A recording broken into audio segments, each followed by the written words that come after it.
নমস্কার বন্ধুরা, আমার ছোট্ট ইউটিউব চ্যানেলে আপনাদের সকলকে স্বাগত। এখনও যারা আমার এই ছোট্ট ইউটিউব চ্যানেলটি সাবস্ক্রাইব করেননি, চাইলে আপনারা সাবস্ক্রাইব করে নিতে পারেন। আমরা শুনছি ধারাবাহিক অন্ধবিচার। আজ শুনব ধারাবাহিক অন্ধবিচারের ৪র্থ পর্ব। গত পর্বে যা ঘটেছে তার এক ঝলক বলে নিচ্ছি। সুমন ঝিলিকের প্রেমে পড়েছে। ঝিলিককে একটা নতুন ফোন দেবে বলে বাবার সাথে বাগবিতণ্ডায় জড়িয়েছে। বন্ধুরা, আজ সরাসরি আজকের এপিসোডে চোখ রাখব। শশাঙ্কবাবু তাঁর অর্ধাঙ্গিনী মীরা দেবীকে বলছেন, এই মেয়েটার ফ্যামিলি হিস্ট্রি শুনলে তোমার মাথা খারাপ হয়ে যাবে। মেয়েটার দাদু আজ আর বেঁচে নেই। ওর দাদু যুবক বয়সে ওদের গ্রামের গরিব ঘরের 3টে না 4টে বউ বেচে দিয়েছিল হাটে। জলজ্যান্ত মহিলাগুলোকে ফুঁসলিয়ে নিয়ে গিয়ে গরুর হাটে গরুর দালালদের হাতে বিক্রি করে দিত।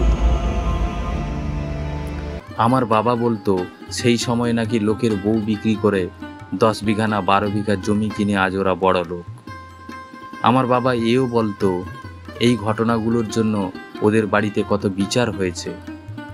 আরও ঘটনা শুনবে, যে মেয়েটার পেছনে তোমার ছেলে ঘুরঘুর করছে তার মায়ের হিস্ট্রি শুনলে পিলে চমকাবে তোমার। তার মা বিয়ের 4 মাস পরেই বাচ্চা জন্ম দিয়েছিল। লোকে ছি ছি করে ওই মহিলার কথা শুনলে। আরও শুনবে, মেয়েটার বর্দির কাণ্ড শুনবে, ঠিক ওর মায়ের মতো কাণ্ড। মেয়েটার জামাইবাবু আজ পাগল প্রায়।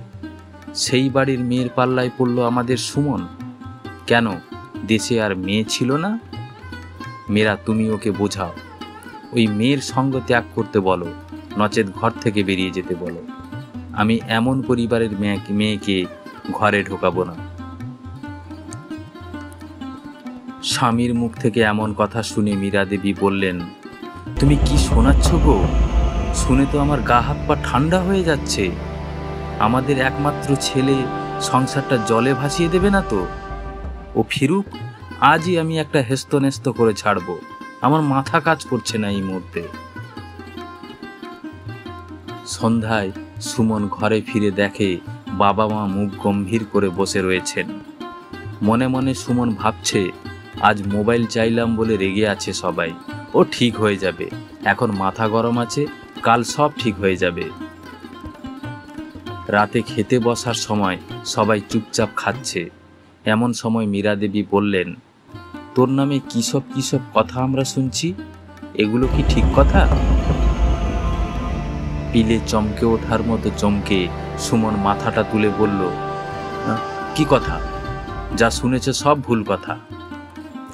মীরা দেবী বললেন, ভুল হলে ভালো কথা।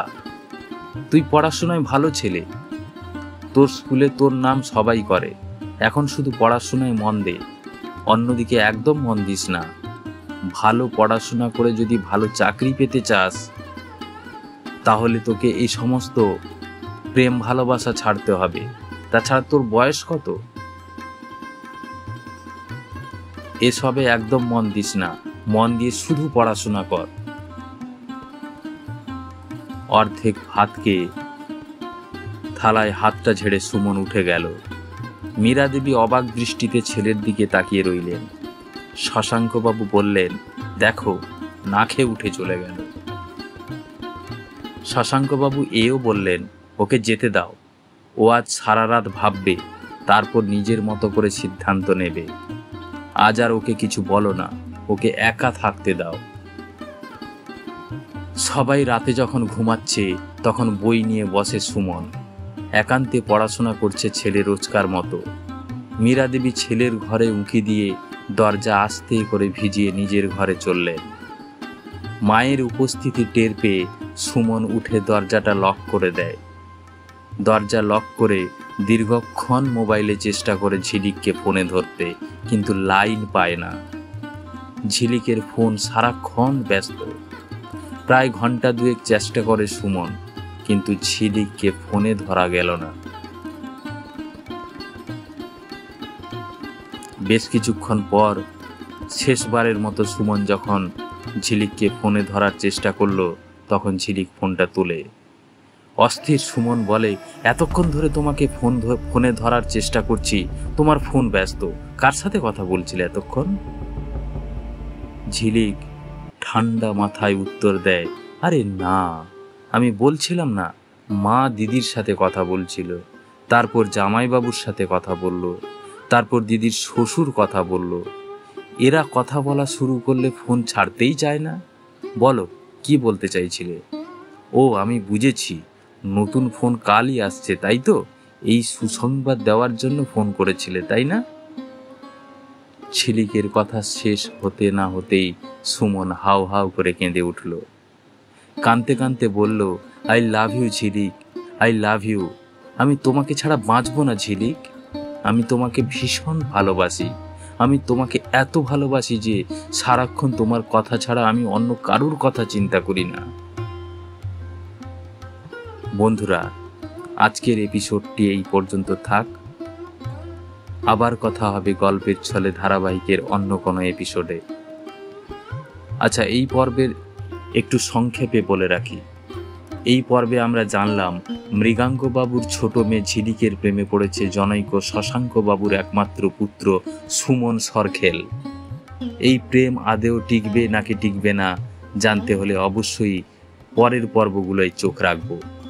ভালো লাগলে আপনাদের মূল্যবান মতামত দিয়ে উৎসাহিত করবেন।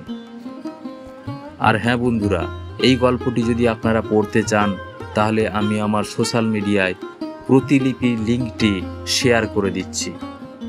আপনারা চাইলে সেখানে আমাকে ফলো করে আমার এই গল্পটি পড়তেও পারেন। সকলে ভালো থাকবেন, সুস্থ থাকবেন, এই কামনা করি।